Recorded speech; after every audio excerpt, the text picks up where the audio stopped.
लोकसभा चुनाव से पहले ग्वालियर को एक बड़ी सौगात मिली है।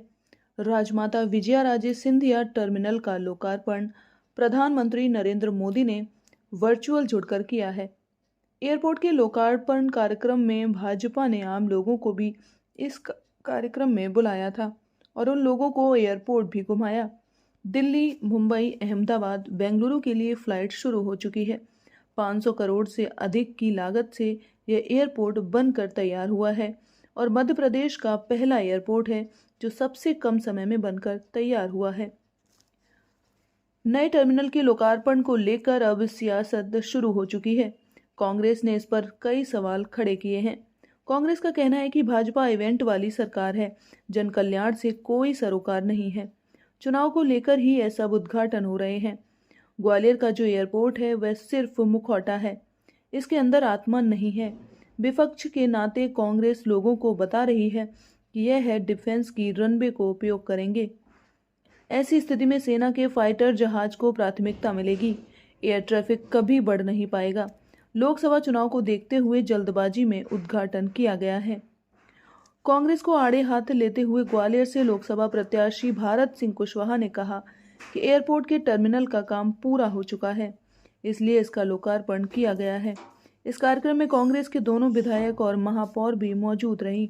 अधूरे काम का कोई लोकार्पण नहीं करता है। कांग्रेस खुद कई गुटों में बटी हुई है, इसीलिए कांग्रेस अपने गुटों से परेशान है। भारतीय जनता पार्टी को उससे कोई फर्क नहीं पड़ता है। कोई काम बड़ा होता है तो जनता में प्रसन्नता होती है और इससे लोगों को भी लाभ मिलता है। इसे चुनाव से जोड़कर नहीं देखना चाहिए।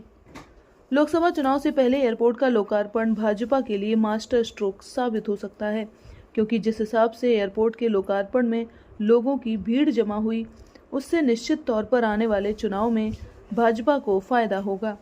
एयरपोर्ट के बनने से ग्वालियर में रोजगार के साधन बढ़ेंगे। ग्वालियर के लिए यह बड़ी सौगात है। आने वाले चुनाव में बीजेपी को इससे कितना फायदा मिलेगा, यह तो चुनाव के नतीजे ही बताएंगे। मैं कांग्रेस के मित्रों से पूछना चाहता हूं, उनके दोनों विधायक थे, मेयर थी, टर्मिनल पूर्ण काम हो चुका है, इसलिए उसका लोकार्पण हुआ है और अधूरे काम का कोई लोकार्पण करने का प्रश्न ही नहीं है। वो लोग जब उसमें अतिथि के तौर पे थे तो निश्चित रूप से वो भी जब पूरा काम हो गया तभी तो वो लोग उपस्थित हुए। इसलिए कांग्रेस में खुद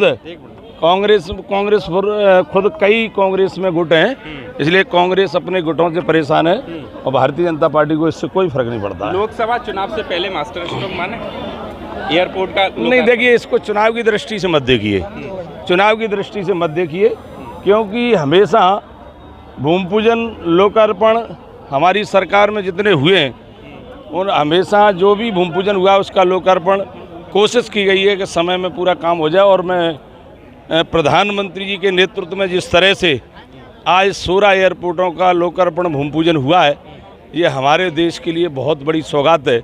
एयरपोर्ट बनने से हमारे यहाँ बिजनेस बढ़ेगा, कनेक्टिविटी बढ़ेगी, रोजगार के अवसर मिलेंगे। चुनाव में फायदा मिलेगा।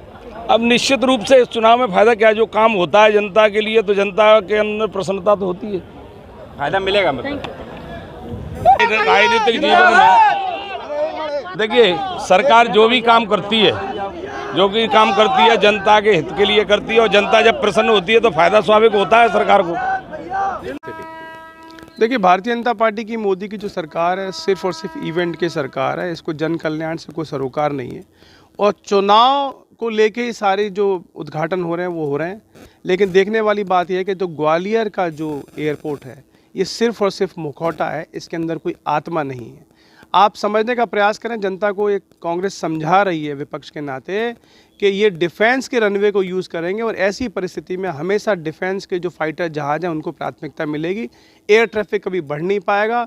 सिर्फ और सिर्फ जल्दी लोकसभा के कारण इन्होंने उद्घाटन किया और साथ ही साथ हम उन 12 से 15 जो शहीद मजदूर हैं जो हाबड़ तोबड़ में उनकी मृत्यु हो गई, उनको भी श्रद्धांजलि देते हैं। और ये मुखौटा जो है एयरपोर्ट का, ये मुबारक हो ज्योतिरादित्य सिंधिया को और मोदी जी को।